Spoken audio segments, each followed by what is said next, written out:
Oke, capaian pembelajaran khusus ya sama seperti materi sebelumnya, mahasiswa mampu memahami akun-akun laba rugi dan neraca sesuai aturan perpajakan dengan standar akuntansi keuangan. Oke, kita masuk ke piutang. Ya, piutang bagi menjadi dua, piutang usaha dan piutang lain-lain.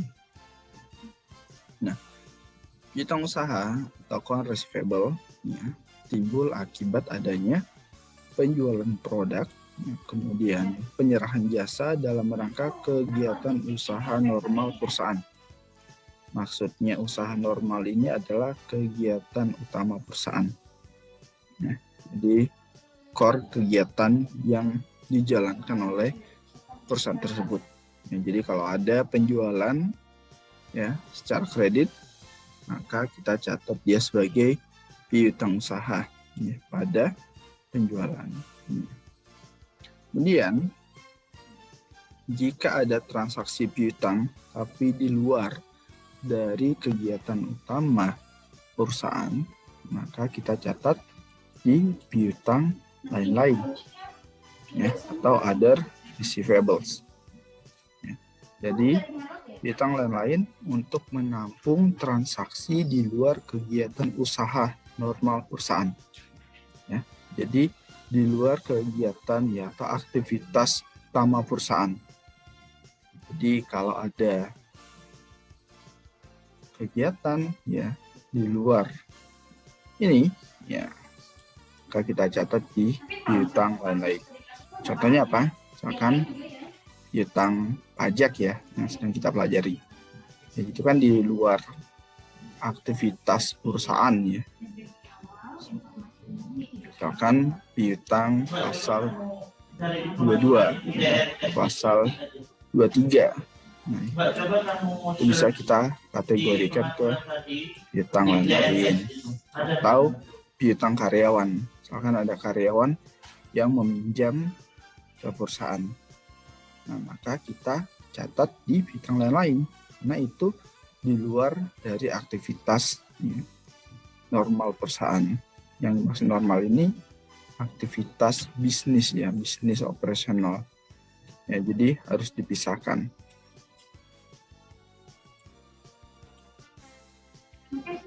Kemudian bagaimana penyajian di dalam laporan keuangan?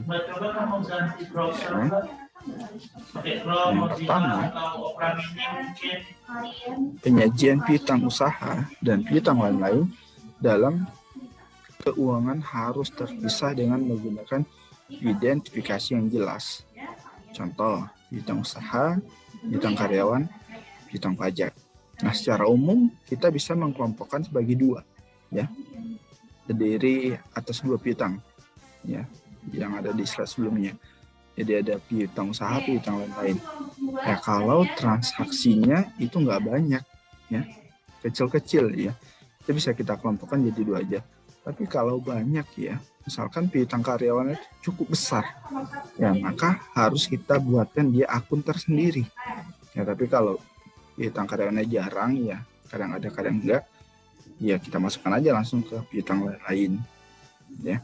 Tapi kalau jumlahnya besar, ya, maka kita buatkan sendiri akun piutang karyawan. Begitu juga dengan piutang pajak. Ya, kalau piutang pajak ini kan banyak ya pasalnya. Kalau jumlahnya kecil-kecil, kemudian jarang, ya kita buat satu akun aja, piutang pajak. Tapi misalkan jumlahnya besar, ya, kemudian banyak transaksinya, kita bisa pecah lagi. Kita kelompokkan lagi, ya lebih spesifik. Piutang pasal 22, pasal 23, pasal 24, pasal 25, ya. Jadi bisa kita rinci lagi, ya, untuk piutang lain-lainnya. Kemudian piutang dinyatakan sebesar jumlah kotor tagihan diikuti dengan jumlah piutang yang tidak dapat ditagih atau piutang yang diragukan. Ya, jadi kita catat, ya, berdasarkan jumlah invoice, ya, berapa Jadi seluruhnya kita catat, ya. Apakah itu bisa dibayar atau tidak dibayar, ya kita akui aja dulu ya sebagai piutang. Kemudian piutang lain-lain seperti piutang yang dijaminkan, ya, disyaratkan harus diungkapkan dalam catatan laporan keuangan. Jadi kalau kita baca laporan keuangan neraca, ya, atau laporan proses keuangan, kan kita nggak tahu ya bagaimana status piutang tersebut. Ya, kita hanya melihat angka, oh angkanya besar. Nah, padahal piutang tersebut dijaminkan, ya. Nah, untuk mengetahuinya, maka kita bagi ke catatan atas laporan keuangan, ya. Tidak hanya piutang saja, akun-akun lain juga seperti itu. Ya, penjelasannya itu ada di catatan atas laporan keuangan. Ya, jadi penjelasan mengenai saldo yang ada di sana. Nah, misalkan ada yang dijaminkan atau ada yang diagunkan di bank, nah itu harus dijelaskan agar investor tahu, ya. Jadi jangan sampai asetnya besar, ternyata asetnya itu dijaminkan semua. Nah, begitu ya. Jadi itu menjadi salah satu alasan, ya, investor untuk berinvestasi, ya. Jadi membaca catatan atas laporan keuangan untuk mengetahui kondisi, ya, perusahaan sebenarnya.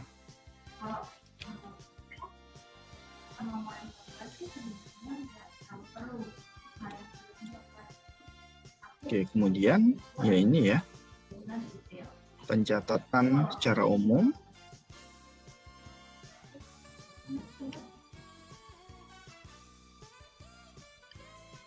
Ketika ada transaksi penjualan, ini penjualan secara kredit, ya, maka debitnya piutang usaha, kemudian di kreditnya penjualan.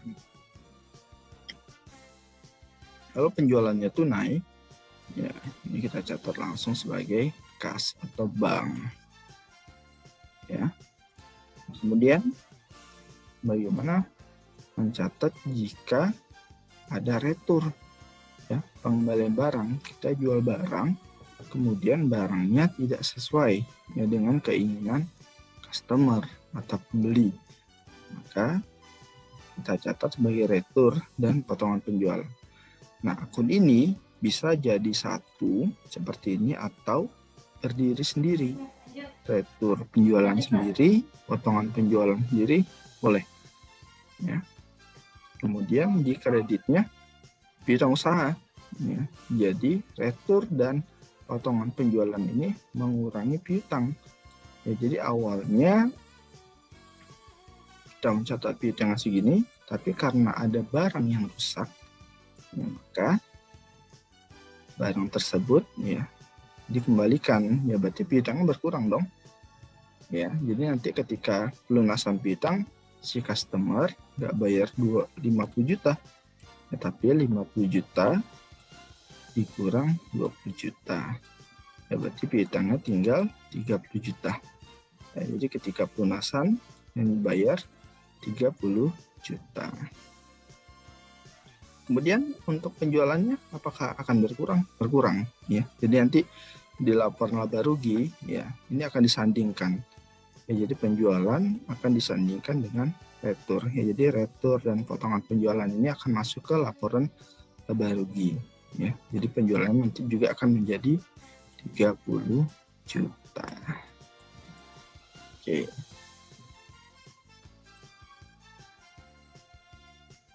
Silakan kalau ada yang mau ditanyakan.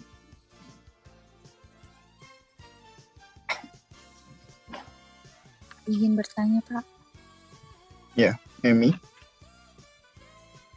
Pak, saya mau nanya yang tentang piutang yang tak tertagih sama piutang yang diragukan itu contohnya gimana ya, Pak? Dan penyebabnya itu apa, Pak? Emi dari kelas mana? Dari AK3 Batamindo, Pak. Oke.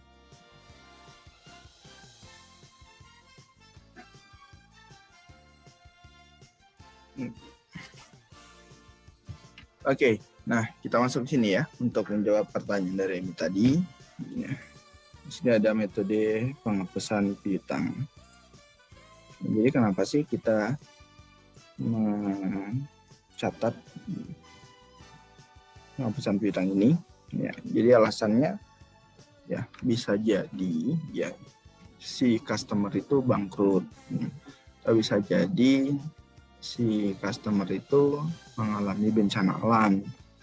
Bisa jadi si customer itu mengalami dampak dari pandemi atau krisis. Ya, banyaklah faktornya yang menyebabkan dia tidak bisa melunasi ya hutangnya ke kita. Jadi piutang kita tidak bisa tertagih ya. Nah, ketika piutang tersebut tidak dapat tertagih, ya ada dua metode nih. Ya, metode langsung dan metode pencadangan. Nah, kapan kita mencatatnya? Metode yang ini ya, ini pilihan perusahaan. Jadi metode yang ini, direct write-off method ini dipilih ketika piutang tersebut benar-benar tidak dapat tertagih. Ya, jadi karena alasan-alasan tertentu tidak dapat tertagih, maka langsung kita hapuskan. Ya, debitnya biaya piutang tidak tertagih, kemudian kreditnya piutang dagang. Ya, piutang dagangnya jadi habis nol. Kemudian biaya ini menjadi tanggungannya si perusahaan, ya, resiko perusahaan, ya, maka dicatat sebagai biaya. Nah, metode ini yang diperbolehkan di pajak, ya. Kemudian metode yang kedua, ini metode penyisihan atau pencadangan atau allowance method.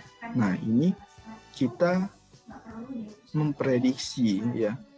Jadi ya kira-kira kita punya gambaran lah. Kayaknya nih customer karena pandemi ya atau karena krisis ekonomi kayaknya bakal nggak bisa melunasi seluruhnya ya atau nggak bisa membayar sama sekali ya. Nah, jadi si perusahaan ini membuat estimasi ya, membuat estimasi setiap tahunnya. Ya, jadi setiap tahun dia mencatat estimasi biaya piutang tak tertagih. Ya, ini yang diragukan ya. Jadi misalkan ada customer nih kayaknya nggak bisa bayar nih customer ya, karena sudah telat-telat terus. Ya, itu salah satu contoh ya yang diragukan. Nah, ini estimasi perusahaan. Ya, jadi perusahaan membuat estimasi berapa sih biaya piutang tidak tertagih ya pada tahun tersebut. Nah,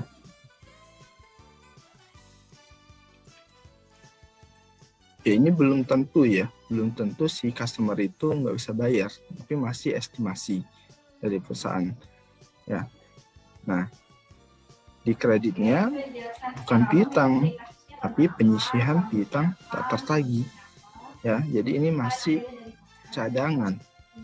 Ya, jadi ini nanti masuk ke akun aktiva ya atau aset, dia berada di bawah piutang dagang.